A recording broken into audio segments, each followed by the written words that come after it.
Vote लोग मोदी जी को दिया है, सांसद से क्या मतलब है? नहीं, यहाँ के लोग वोट तो मोदी जी को दिया, तो सांसद महोदय डायरेक्ट कहते हैं, हमको थोड़ी ना वोट दिया है कि हम काम करेंगे। वोट तो लोग मोदी जी को दिया है, मोदी जी काम करें, तो मोदी जी तो पेपर पे स्मार्ट सिटी बना ही दिए। पेपर पे स्मार्ट सिटी, आपने कहा नहीं कि मुजफ्फरपुर को स्मार्ट सिटी का दर्जा दिया गया, तो मोदी जी को लोग वोट दिया है, मोदी जी यहाँ स्मार्ट सिटी बना ही दिए। और सांसद को क्या मतलब है? सांसद जी तो फिर दोबारा जीत जाएंगे, अगर टिकट लेके जाएंगे तो लोग तो वोट मोदी जी को देगा। क्या मतलब है विकास? नुकसान किसका है? आम जनता, यदि जनता, आम जनता, आम जो सबसे अंतिम पायदान में खड़ा है। अच्छा, एक बात समझिए कि जो फोर व्हीलर से स्कॉर्पियो, फॉर्च्यूनर, चाहे बड़ी गाड़ियां से जो चल रहे हैं, क्या उनके देह पे कीचड़ पड़ रहा है? क्या बारिश में वो परेशान हो पा रहे हैं? क्या वो नाला से गुजर रहे हैं? क्या वो पानी में भीग रहे हैं? नहीं भीग रहे हैं। इसलिए ऐसे सभी व्यवसायी, ऐसे सभी बिजनेसमैन, ऐसे सभी सक्षम लोग को कोई दिक्कत नहीं है। दिक्कत में है कौन? वो इंसान जो पैदल चलता है, वो इंसान जो मोटरसाइकिल से सफर करता है, वो इंसान जो रोज जाकर के शहर में मार्केटिंग करना है, वो व्यक्ति जो गांव से चल करके आकर के यहाँ इलाज के लिए आता है और दिन भर वो जाम से जूझता है, पॉल्यूशन में रहता है, वो व्यक्ति परेशान है। इसलिए मैं कहता हूं कि आज के जो मुजफ्फरपुर या हिंदुस्तान की स्थिति है, उसमें एक व्यक्ति जो सबसे परेशान है सबसे ज्यादा, वो आम आदमी है। वो तमाम ऐसे फिल्म में हम लोगों ने सुना भी है कि आम व्यक्ति को आम समझ के हर सरकार शोषण करता और खा जाता है। उसी तरह से आम आदमी का शोषण हो रहा है। यहाँ के लोगों को जागरूक। नमस्कार, मैं जीशान अख्तर और आप देख रहे हैं सुदामा न्यूज। आज हमारे स्टूडियो में आए हैं वैशाली के पूर्व विधायक प्रत्याशी सुगंध कुमार हैं, जिनसे हम मुजफ्फरपुर के बारे में चर्चा करेंगे, यहाँ की समस्याओं को जानेंगे कि इनके नज़र से क्या कुछ मुजफ्फरपुर में समस्याएं हैं और उसका निदान क्या हो सकता है, और इतने सालों में मुजफ्फरपुर हमारा कितना विकास की ओर बढ़ा है। सबसे पहले तो आपका बहुत बहुत स्वागत है हमारे स्टूडियो में। मुजफ्फरपुर जब शब्द सुनते हैं और खासकर सिटी नगर निगम, तो क्या जहन में आती है? किस तरीके से इसको देखते हैं? कितना विकास हम? नमस्कार, पहले सभी सुदामा न्यूज के दर्शक और सुदामा न्यूज देखने वाले वैसे सभी साथी का बहुत बहुत आभार, नमस्कार। आज मुजफ्फरपुर की जो स्थिति है, किसान जी, जो आप कहते हैं कि मुजफ्फरपुर को हम किस नज़र से देखते हैं, उत्तर बिहार का सबसे बड़ा शहर, टाउन, और उत्तर बिहार की राजधानी कही जाती है मुजफ्फरपुर। और मुजफ्फरपुर की स्थिति ऐसी हो गई हुई है कि आप या गंदगी की बात करें, शहर में जाम की बात करें, हर एक व्यवस्था मुजफ्फरपुर का लाचार हो चुका है। और इसमें आपको जान के बड़ा आश्चर्य लगेगा कि इसमें दोषी कौन है। सबसे बड़ा दोषी यहाँ का आम जनता है। वो जनता जो हर बार ठगी होता है और ठगी का शिकार विगत 20 वर्षों से ये बड़े भाई और छोटे भाई कर रहे हैं। आपको मैं एक बात बताऊंगा, बहुत हंसी आएगी आपको। ये दोनों भाई लगभग 4-5 टर्म से कभी वो, और अब यहाँ की जनता जब ये बात समझ गया है कि वे दोनों भाइयों को, चौधरी जी और शर्मा जी को नकार देगा यहाँ का जनता, तो ये दोनों भाई अब सोच रहे हैं कि पटना ना जाकर के दिल्ली जाएंगे। तो एक भाई वैशाली से तैयारी में जुट गए हैं लोकसभा चुनाव में, दूसरा भाई मुजफ्फरपुर से जुट गए हैं तैयारी में। अब ये दोनों लोग पटना जाने का सपना छोड़ दिए हैं, क्योंकि पटना जाने का जो सपना है इस बार चकनाचूर हो जाएगा। आम जनता उसको पूरा समझ चुका है आम जनता, क्योंकि जो यहाँ की स्थिति है, आज आपको अगर भगवानपुर चौक से मोती झील जाना है तो 2 घंटा लगेगा। शहर का कोई भी जगह आपको स्वच्छ नहीं मिलेगा। देश के यशस्वी प्रधानमंत्री जी कहते हैं कि स्वच्छ भारत बनाना है, और उसी कड़ी में मुजफ्फरपुर को स्मार्ट सिटी का दर्जा दिया गया। लेकिन आपने 2 भाई का जिक्र किया, एक विजेंद्र चौधरी, दूसरा शर्मा। मैं किसी का नाम नहीं लूंगा, लेकिन आप देख सकते हैं कि यहाँ 2 ही लोग ज्यादा एक्टिव है। यही 2 लोग हैं अभी 2 ही लोग ज्यादा एक्टिव है। मुजफ्फरपुर में एक्टिव है, एक वैशाली में एक्टिव है। और मुजफ्फरपुर की जनता जिन्होंने वोट पूर्व में दिया और वर्तमान में दिया, वो अपने प्रतिनिधि को खोज रहे हैं कि हम किसके पास जाएं कि मुजफ्फरपुर की समस्या का समाधान हो। पहला और यहाँ के जो विजेंद्र चौधरी, जी। उनको विकास पुरुष कहा जाता है। जी ये कुछ किए होंगे तभी उनको ये बिल्कुल। अगर उनका विकास देखना है तो एक काम करिए, शहर के बीचों बीच पंकज मार्केट स्थित उनका आवास है। सिर्फ आप उनके आवास के गली से पार हो जाइएगा, जब वर्षा होगा ना तो आप 1-2 दिन में पार हो जाइएगा, उनका विकास आपको नजर आ जाएगा कि कितना बड़ा विकास किए हैं। साहब गांव की कहावत है, जब कुत्ता जो बैठे छे वो भी पूरा साफ करके बैठता है। ये अपने घर के आसपास को साफ नहीं कर पाए हैं, स्वच्छ नहीं कर पाए हैं, ठीक ठाक नहीं कर पाए हैं, पूरे शहर का क्या विकास करेंगे? विकास तो लोग किए हैं। एक क्षेत्र ले जाकर के बता दें जहां पे पानी न लगता हो, एक भी ऐसा क्षेत्र बता दें जहां पे गंदगी न हो, एक भी ऐसा विभाग बता दे जिसमें भ्रष्टाचार नहीं हो रहा है। शासन व्यवस्था और सरकार और यहाँ का जनप्रतिनिधि सब नपुंसक हो गया है। और इसका शिकार किसान जी यहाँ का आम आवाम हो रहा है। और इसका रीजन आने वाले समय में सामने 2024 का चुनाव है, इसमें इनको भुगतना पड़ेगा। मुजफ्फरपुर की बात कर रहे हैं, जैसे दूसरा भाई के तौर पे अगर देखा जाए तो मंत्री जी यहाँ पूर्व मंत्री रह चुके हैं, वो भी नगर विकास एवं आवास मंत्रालय है और उनका ही देन है कि स्मार्ट सिटी यहाँ लाए। क्यों लगता है कि इस तरीके से शहर विकास नहीं किया? नहीं, बिल्कुल विकास किया है। हम कहाँ कर रहे हैं? विकास अगर नहीं किया होता शहर तो भगवानपुर से मोती जी जाने में 2 घंटा लगता। अगर शहर विकास नहीं हुआ होता तो कोई एक ऐसा चौराहा चले जाइए जहां पे आपको गंदगी न मिले, शहर का विकास तो हुआ है। कोई भी एक क्षेत्र चले जाइए मुजफ्फरपुर का जहां पे आपको जाम न मिले, कोई भी ऐसा विभाग में चले जाइए जहां पे आपको भ्रष्टाचार नहीं मिले, विकास तो हुआ है। एक बात साहब जान लीजिए, इन लोगों ने स्वयं का विकास किया है, सिर्फ स्वयं का। और मैं बोल रहा हूं और जितना लोग मुझे सुन रहा है ना, इन सभी के अंदर जहन में है यही बात जो मैं बोल रहा हूं कि सिर्फ स्वयं का विकास इन लोगों ने किया है, शहर का विकास न किया है और न आगे करने का इनका मकसद है। अगर इनका मकसद होता शहर का विकास करना तो ये अपने विकास में लगे हुए हैं। विधानसभा तक की तो स्थिति इन लोगों ने देख लिया है। तब एक भाई वैशाली से तैयारी में लगे हैं, दूसरा मुजफ्फरपुर से तैयारी में लगे हैं। और मुजफ्फरपुर की आम जनता, वैसा जनता जो ठगी का शिकार हो चुका है, वैसा जनता जो इनके ऊपर टकटकी लगा के बैठा है कि साहब हमने जिसको वोट दिया है वो कुछ तो करेगा, शहर का विकास करेगा। आप जनता क्या करें? जब भी चुनाव आता है 10 तरह के वादे लेके पहुंचते हैं जनप्रतिनिधि, अब जीत के जाने के बाद उनके साथ यदि धोखा हो जाता है, क्या करें हम जनता? देखिए मुझे लगता है अगर इस तरह की स्थिति रहा, क्या ऐसी बात जिससे उनको लगे कि हाँ ये जनप्रतिनिधि जो वादा किए इसको पूरा करेंगे, उनसे कोई स्टाम्प पेपर तो ले नहीं सकते।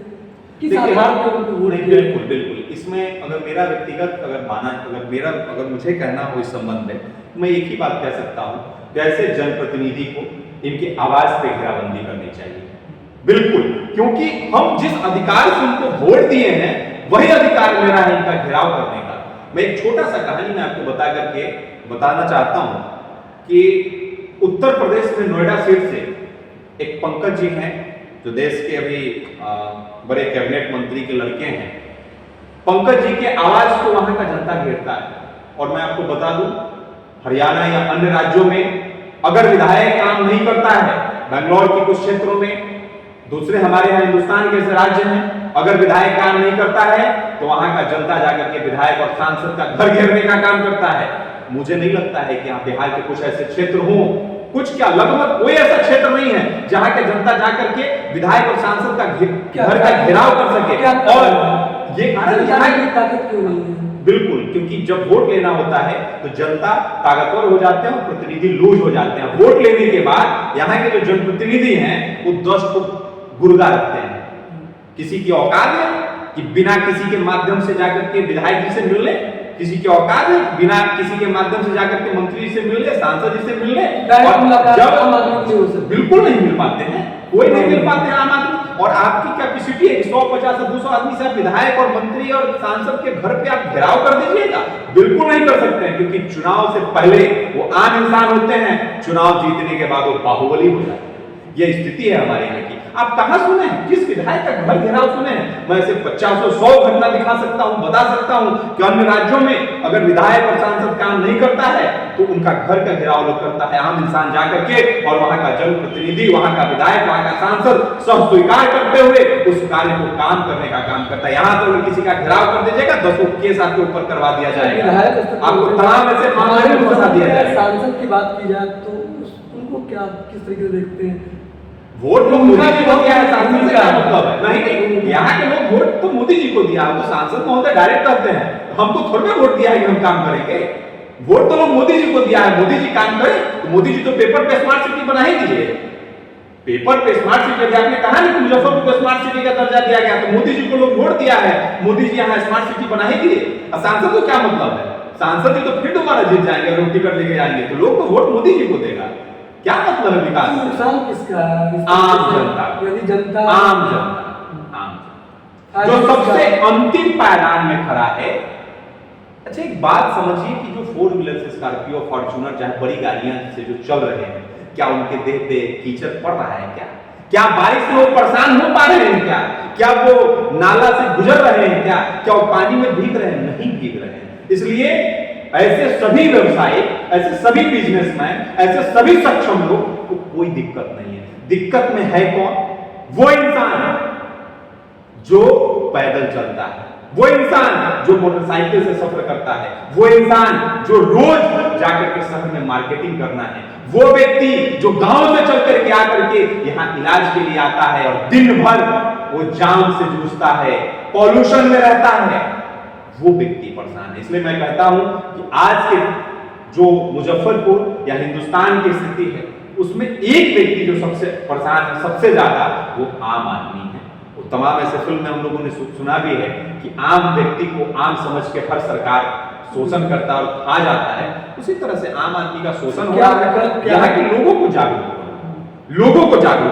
की बात की तो अभी बिहार भर में पद यात्रा तो निकले प्रशांत किशोर, और कहीं ना कहीं मेरा उनका भी यही मोटिव है कि उनका कहना है कि उनका उद्देश्य जो है लोगों को जागरूक करना है। प्रशांत किशोर जी के लिए मेरा शुभकामना है। प्रशांत किशोर जी बहुत अच्छा काम कर रहे हैं, और अगर वो गांव-गांव घूम रहे हैं, गांव की स्थिति को दिखा रहे हैं, तो बहुत अच्छी बात है। लेकिन हमने ऐसी स्थिति देखी नहीं कि गांव में वो जाकर के किसी आम आदमी की स्थिति को दिखाए हो कि देखिए कितना लाचार है, ये भोजन नहीं कर पा रहा है, इसके यहाँ खेती नहीं हो पा रहा है, सड़क खराब है, लाइट नहीं है।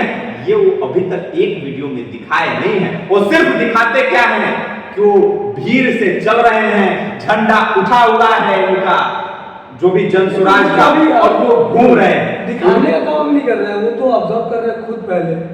अच्छा, उनका उद्देश्य है अभी कि हम जमीनी स्तर पर जाएंगे। उनका उद्देश्य है कि यहाँ का सीएम बनना। बहुत अच्छी बात। देखिए ये सब लोग यही उद्देश्य, 90 के दशक आपको याद होगा, मेरा तो उस समय जन्म भी नहीं हुआ था, लेकिन मैं सुनता हूँ कि 90 के दशक में जिन्होंने पदयात्रा किया वो इस तरीके से बिहार 90 के दशक में, मैं एक बात करके मैं इसका भी जवाब आपको देता हूँ स्थान जी, कि 90 के दशक में लालू जी भी जो है इसी तरह से कहा करते थे कि मैं सब कुछ समझ गया हूँ, मैं एक अंतिम पायदान के परिवार से आया हूँ, मैं विकास करूंगा। तो वही हालत है, ये पूरा घूम रहे हैं साहब। जब आप घूम रहे हैं यहाँ की स्थिति को, आप स्थिति को दिखाने से डरते क्यों हैं? क्यों डरते हैं आप? इसका डरने का क्या कारण है? क्यों नहीं यहाँ की स्थिति को दिखा रहे हैं? आप राज्य सरकार से डरते हैं? आप केंद्र सरकार से डरते हैं? डरते कहाँ? आप डरते क्यों? उनका लगातार दिख रहा है कि निशाना साधना कभी नीतीश कुमार, निशाना साधना। आप गांव-गांव जा रहे हैं, गांव-गांव जा रहे हैं, आप गांव का विजुअल क्यों नहीं दिखा रहे हैं? आपके पास जो हम लोग समझते हैं कि हिंदुस्तान में अगर सबसे ज्यादा टेक्नोलॉजी के साथ काम करने वाला कोई व्यक्ति है पॉलिटिक्स में, राजनीति में, उस व्यक्ति का नाम प्रशांत किशोर है।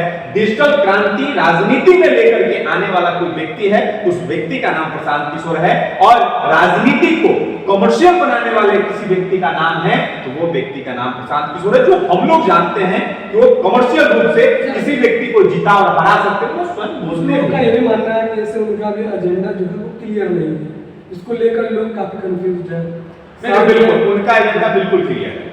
वो जो मैं समझता हूं, कहना है नहीं, बिल्कुल नहीं, वो देखिए चुनाव लड़ेंगे, दल बनाएंगे, नहीं लड़ेंगे, उनका एजेंडा बिल्कुल क्लियर है। उनका एजेंडा अगर आप मानते हैं बिल्कुल क्लियर है कि उनको जहां जाना है उस सफर में वो काम कर रहे हैं। आपको बड़ा आश्चर्य लगेगा, आप कह रहे हैं कि वो महागठबंधन के बारे में बोलते हैं, बिल्कुल नहीं बोलते। न वो महागठबंधन के बारे में बोलते हैं और न माननीय प्रधानमंत्री जी के बारे में बोलते, जो अभी महागठबंधन इंडिया में बदल गया है, ना एनडीए के बारे में बोलते हैं, ना एनडीए के बारे में बोलते, किसी के बारे में नहीं बोलते। क्यों? क्योंकि आने वाला 24 नहीं 25 में वो भी स्थिर होंगे, किसी एक साइड चले जाएंगे और उनको भी 25-50 बिल्कुल बिल्कुल आप देखिएगा किसान जी, बिल्कुल देखिएगा, आप देखेंगे वो किसी न किसी को समर्थन देंगे, कुछ टिकट मिलेगा और फिर अपना वो भी राजनीति करेंगे। क्लियर भी नहीं किया कि हम आगे खड़े क्या, क्योंकि उनका उद्देश्य पद यात्रा समाप्त होने के बाद वो निर्णय लेंगे क्या करना चाहिए, लोगों का क्या विचार है, या तो दल बनाना है या फिर किसी को समर्थन देना है या फिर नया कैंडिडेट खड़ा करना है। तो इस चीज को लेकर अभी तक वैसा कुछ रहा नहीं। अब आगे उनका मुजफ्फरपुर में भी आ चुके हैं, व्यक्तिगत उनका क्या ये है नहीं बता सकते हैं, लेकिन वो क्लियर कर चुके हैं कि राजनीति करेंगे, चुनाव लड़ेंगे, लड़वाएंगे, वो तो क्लियर है। और मुझे लगता है कि 10 घोड़ा दौड़ रहा है, इसमें एक और घोड़ा है प्रशांत किशोर भी। हम लोग अगर देखें यहाँ बिहार की जनता एकदम आंख टकटकी लगा के बैठा है, कोई व्यक्ति आए और बिहार की दशा और दिशा को बदल दे, बस इसी टकटकी लगा के हम लोग बैठे हैं। और जो आएगा जो काम करेगा उसका स्वागत है। हाँ, मुजफ्फरपुर के लिए जो स्थिति है मुजफ्फरपुर में कोई चेहरा हम लोग देख नहीं पा रहे हैं। मुजफ्फरपुर का आम आवाम अंतिम पायदान में खड़ा व्यक्ति टकटकी लगा के रखा है कि काश कोई व्यक्ति आ जाता, हे प्रभु हे भगवान, ऐसा कोई व्यक्ति आ जाता जो मुजफ्फरपुर की स्थिति को बदल देता। और हम लोग भी आशा में हैं मुजफ्फरपुर की स्थिति को बदलने के लिए कोई ऐसा व्यक्ति आए जो मुजफ्फरपुर के लिए जनता के लिए क्या कहना चाहेंगे आने वाले चुनाव को लेकर, या जब वो वोट डालने जाए तो मुजफ्फरपुर जनता फिर तैयार रहेगा, उनका फिर ठगी होगा, शोषण होगा। आपका क्या संदेश होगा? मेरा बस एक ही संदेश है कि आप अभी वर्तमान में जिसको आपने जिताया है उसके ऊपर चढ़िए, आप अपना अधिकार मानिए।